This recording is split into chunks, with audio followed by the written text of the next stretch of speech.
तो martial master के पिछले एपिसोड में हमने देखा कि क्वीन चैन वहां पर मौजूद सभी लोगों के साथ एशियंट ड्यून में आ चुका होता है, जिस जगह पर सभी लोग अपने साथियों के साथ एक एक फ्लाइंग आइलैंड पर जाकर ट्रेजर्स को कलेक्ट करने लगते हैं। वहीं पर क्वीन चैन हेनू और उस ओल्ड मैन के साथ खड़ा होता है। अब क्वीन चैन को देखकर टियानमो उससे इस बारे में पूछता है। तभी क्वीन चैन बोलता है, मैं इस फॉर्मेशन में इंटरेस्टेड हूँ, तो मैं इसे थोड़ा एनालाइज करना चाहता हूँ।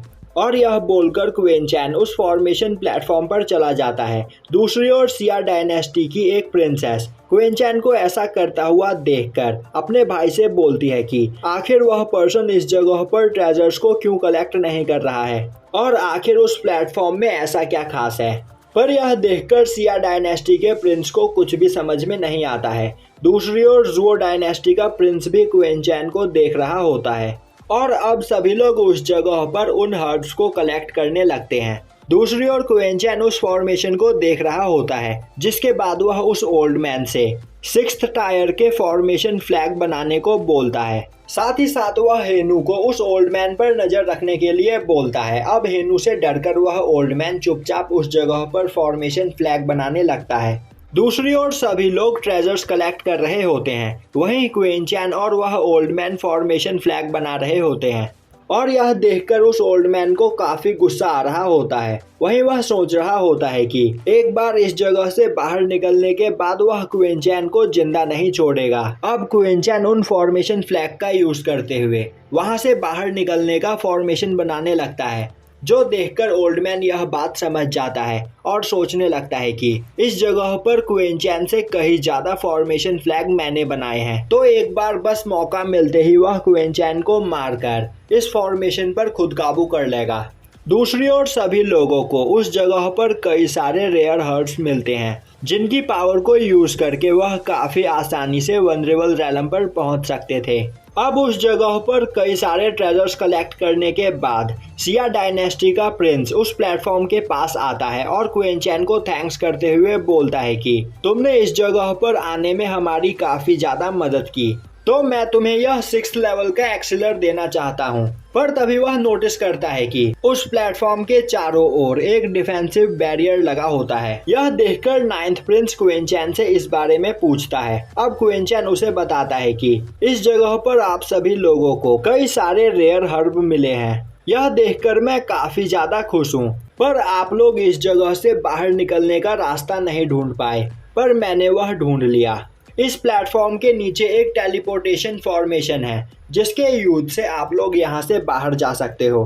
पर वह फॉर्मेशन काफी ज्यादा डैमेज था और इस जगह पर मैंने अपनी काफी एनर्जी का यूज करके उस फॉर्मेशन को ठीक किया है, तो इस जगह पर मुझे मेरी मेहनत का इनाम तो मिलना ही चाहिए। जुओ डायनेस्टी का प्रिंस यह सुन लेता है और वह काफी तेजी से उस प्लेटफॉर्म की ओर आगे बढ़ता है, पर वह डिफेंसिव बैरियर से टकराकर पीछे हट जाता है।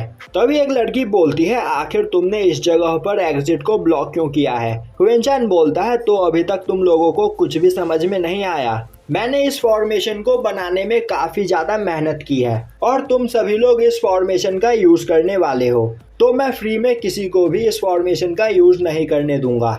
यह सुनते ही जुओ डायनेस्टी का प्रिंस बोलता है, तो आखिर इस जगह पर अब तुम्हें क्या चाहिए।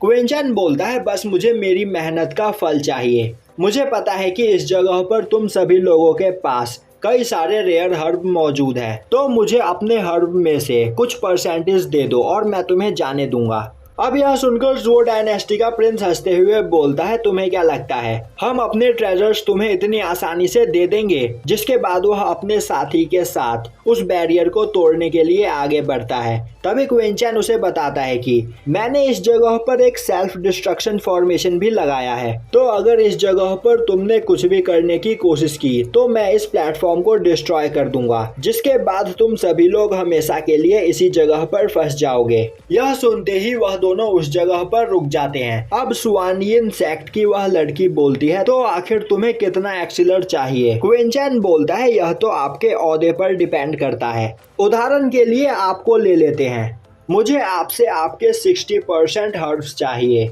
अब यह सुनते ही वह लड़की क्वीन चैन को अपने सुइन सेक्ट की धमकी देने लगती है। क्विंचन बोलता है मेरी काइंडनेस शायद से आपको पसंद नहीं आई, तो फिर अब मुझे 70% चाहिए।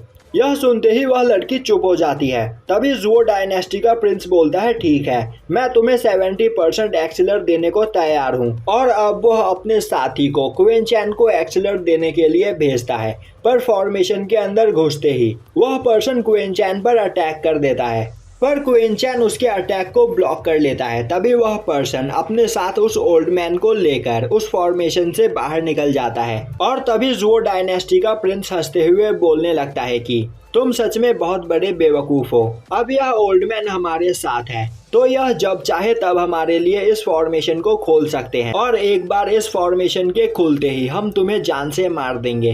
और अब वह प्रिंस उस जगह पर उस ओल्ड मैन को अपनी रॉयल फैमिली का मेंबर बनने का ऑफर देता है, जो सुनते ही वह ओल्ड मैन काफी खुश हो जाता है और खुशी से बोलता है कि अब यहाँ पर किसी को भी परेशान होने की कोई जरूरत नहीं, क्योंकि यहाँ पर आधे से ज्यादा फॉर्मेशन फ्लैग को मैंने ही बनाया है, तो मैं काफी आसानी से इस फॉर्मेशन को कंट्रोल कर सकता हूँ। अब जुओ डायनेस्टी का प्रिंस ओल्ड मैन को उस फॉर्मेशन को एक्टिवेट करने को बोलता है। यह सुनते ही वह ओल्ड मैन उस फॉर्मेशन को एक्टिवेट करने लगता है, और अब वह ओल्ड मैन उस बैरियर को हटा देता है। जुओ डायनेस्टी के प्रिंस का साथी क्विंचन पर अटैक करने के लिए आगे बढ़ता है। उसी वक्त क्विंचन एक दूसरा फॉर्मेशन एक्टिवेट कर देता है, जिस फॉर्मेशन के अंदर फंसकर वह पर्सन बुरी तरीके से घायल हो जाता है। यह देखकर जुओ डायनेस्टी का प्रिंस उस ओल्ड मैन पर गुस्सा होने लगता है, पर वह ओल्ड मैन खुद उस जगह पर कंफ्यूज था, क्योंकि उसे यह नहीं पता था कि क्विंचन ने उस जगह पर कितने फॉर्मेशन लगाए हैं।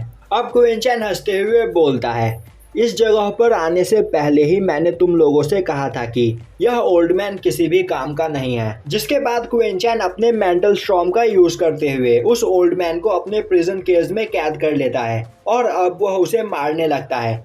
साथ ही साथ वह बोलता है कि तुमने इस जगह पर मुझे बिट्रे करने की हिम्मत की है, तो मरने के लिए तैयार हो जाओ।